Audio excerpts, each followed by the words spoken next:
समय के साथ वेतन या वेतनमान या मानदेय या ग्रेड पे घटता है या बढ़ता है, ये बात मेरे समझ में नहीं आई।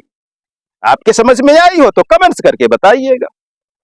लेकिन समस्या बहुत गंभीर है। जब आप समझेंगे तब तक समय आपके हाथ से फिसल चुका होगा कि जब नियमित कर्मचारी का वेतन नहीं घट सकता, अधिकारी का नहीं घट सकता, आईएएस आईपीएस का नहीं घट सकता, किसी नेता का मानदेय वेतनमान भत्ते वेतन भत्ते जो भी है नहीं घट सकते, तो किसी भी अनियमित कर्मचारी, आउटसोर्स कर्मचारी और संविदा कर्मचारी का मानदेय कैसे घट सकता है। साथियों नमस्कार, मैं कमलेश्वर सिंह फिर एक नए विचारों के साथ उपस्थित हुआ हूं। साथियों, आज अपडेट नहीं, आज विचार है, और विचार जब सुनेंगे आपको बहुत मजा आएगा, क्योंकि वो कुछ ऐसा विचार है जो कि आप भी सुनते हैं, समझते हैं, देखते हैं, लेकिन कभी आपने उस पर विचार नहीं किया है। आप विचार करने की कोशिश करिए, विचार पर विचार करिए, फिर देखिए आपके पास वो निचोड़ निकल के आएगा जिससे सारी हकीकत आपके सामने आ जाएगी कि आपका भविष्य, आपकी नौकरी और आपकी सैलरी के साथ गेम क्या हो रहा है। तो साथियों, हमारा जो विचार है आप सुनिएगा। हमारे समझ में एक बात नहीं आई,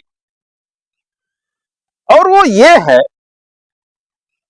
कि ससुरा के ये जो आईएएस हैं, आईपीएस हैं, ये नेता जो हैं, इनकी सैलरी ना कभी घटती है, न इन्हें कभी आउटसोर्स कहने की बात कही जाती है। यहां तक कि शासन के जितने भी टैक्स इकट्ठे होते हैं आम जनता के द्वारा, वो सारा इनकी अय्यासी में खर्च किया जाता है। लेकिन जब संविदा कर्मचारी की बात आती है, आउटसोर्स कर्मचारी की बात आती है, अनियमित कर्मचारी की बात आती है, तो इनके भविष्य के साथ खिलवाड़ करने के लिए इनके पास बहुत सारी कैचियां आ जाती हैं।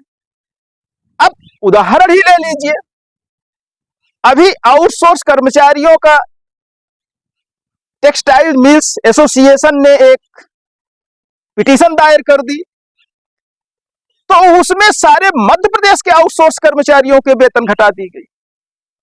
आखिर भैया जो कोर्ट गए हैं उन्हीं के तो आप घटाइए ना।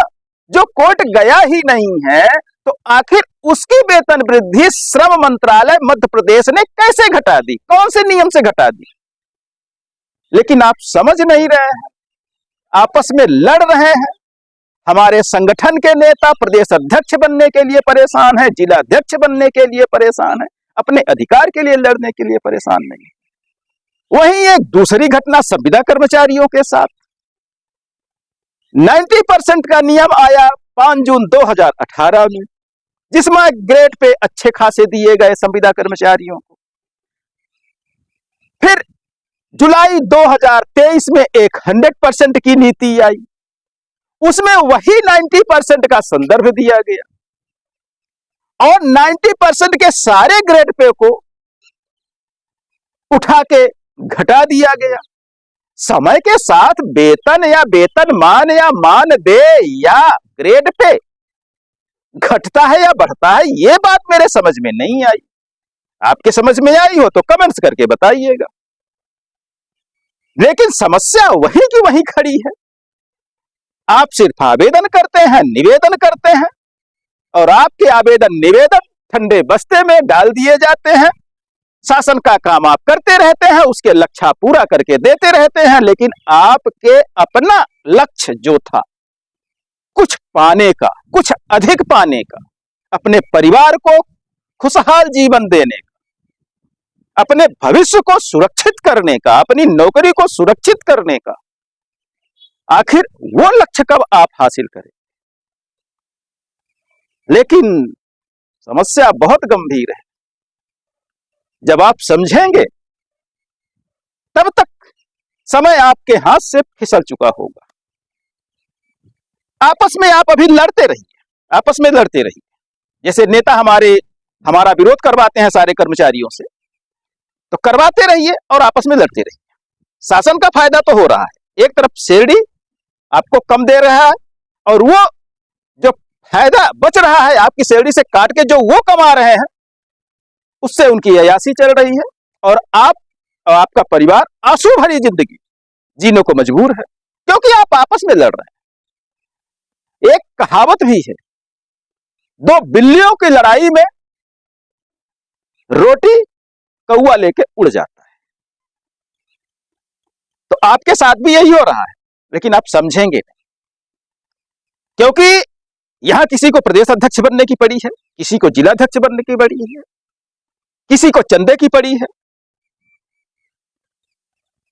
और काम और लक्ष्य पर निगाह शायद किसी की हो तो बहुत बड़ी बात है, मुझे तो नहीं लगता है। लेकिन वही बात हम दोहराएंगे कि जब नियमित कर्मचारी का वेतन नहीं घट सकता, अधिकारी का नहीं घट सकता, आईएएस आईपीएस का नहीं घट सकता, किसी नेता का मानदेय वेतनमान भत्ते वेतन भत्ते जो भी है नहीं घट सकते, तो किसी भी अनियमित कर्मचारी, आउटसोर्स कर्मचारी और संविदा कर्मचारी का मानदेय कैसे घट सकता है? यदि है साहब तो कमेंट्स करिए और साथ दीजिए जंग ऐलान के लिए और लक्ष्य हासिल करिए। साथ ही उसी अपडेट के साथ लेते हैं विदा। बहुत बहुत धन्यवाद। नमस्कार।